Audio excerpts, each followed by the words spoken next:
Aujourd'hui, dans les grandes figures de l'histoire, un homme qui a marqué par une affaire judiciaire célèbre l'histoire de France, à savoir Alfred Dreyfus.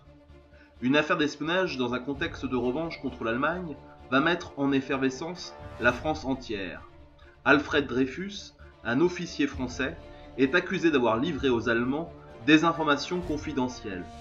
Il est innocent, cette accusation est un coup monté.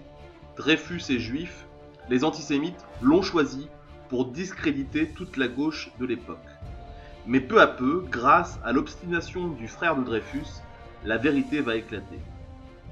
Jamais la perte de l'Alsace et de la Lorraine et de ses riches minerais n'a été admise en France. L'esprit de revanche ne cesse de se développer. La tension est vive pour tous ceux qui concernent les relations entre la France et la Prusse. Tout est surveillé, même les corbeilles à papier. C'est dans l'une d'elles qu'est découvert, à l'ambassade d'Allemagne, un bordereau rédigé par un officier français. Ce bordereau annonce l'envoi de documents confidentiels à l'attaché militaire allemand Schwarzenkoppen. Qui donc a pu transmettre ces documents? De quel indice dispose-t-on? De l'écriture de l'envoyeur, bien visible sur le bordereau. C'est mince. Mais c'est suffisant pour le ministre de la Guerre, le général Mercier. Il croit reconnaître, puis il reconnaît l'écriture du colonel Dreyfus, polytechnicien, ancien élève de l'école de guerre. Dreyfus tombe des nues, il clame son innocence, en vain. Il est juif et le sentiment antisémite est exacerbé dans l'armée tout entière à cette époque. Le 15 octobre 1894, après une enquête du commandant Dupaty de Clam, il est arrêté et écroué à la prison du Cherche-Midi. Alfred Dreyfus va passer en conseil de guerre. Le 22 décembre, le général Mercier communique au juge, à l'insu des avocats de Dreyfus, des preuves secrètes destinées à accabler l'accusé. En réalité, ces preuves sont des faux. Dreyfus est reconnu coupable.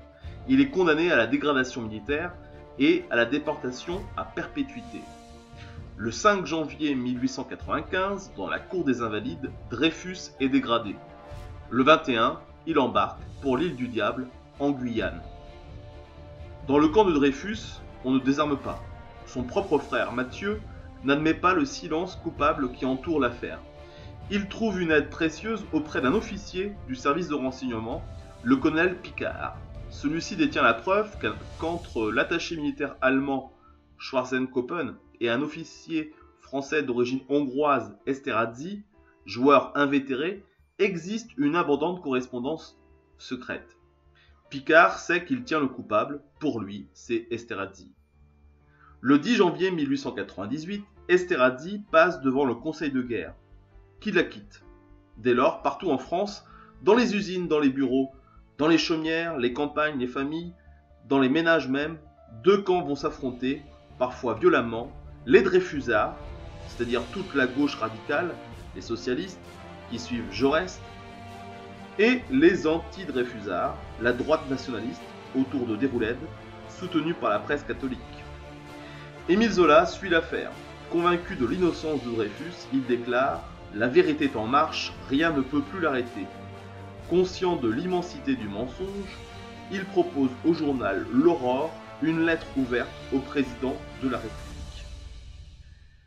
Georges Clemenceau, qui tient une rubrique dans le journal L'Aurore, apporte aussi son soutien à Dreyfus.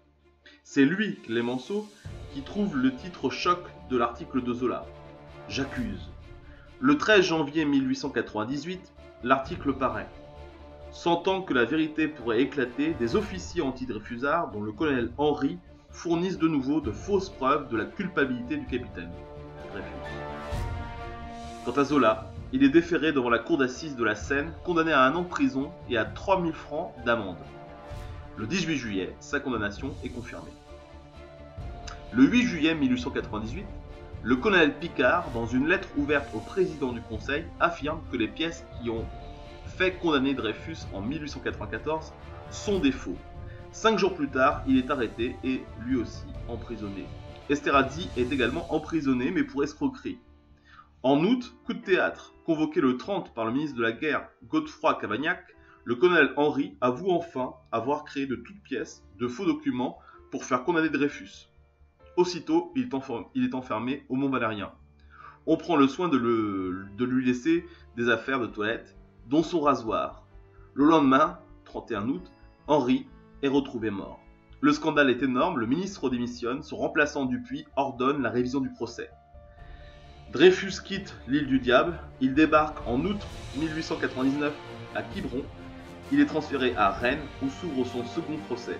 Le 11 septembre, Dreyfus est reconnu coupable avec circonstances atténuantes. Le verdict paraît absurde. Le nouveau président de la République, Émile Loubet, gracie le capitaine Dreyfus. Mais ses défenseurs souhaitent un acquittement complet. Il n'interviendra que le 12 juillet 1906, sous le gouvernement de Clémenceau. Le jugement cassé, Dreyfus réintégra l'armée avec le grade de chef d'escadron. Picard, celui dont le courage a fait éclater la vérité, sera nommé d'abord général, puis ministre de la guerre de Clémenceau.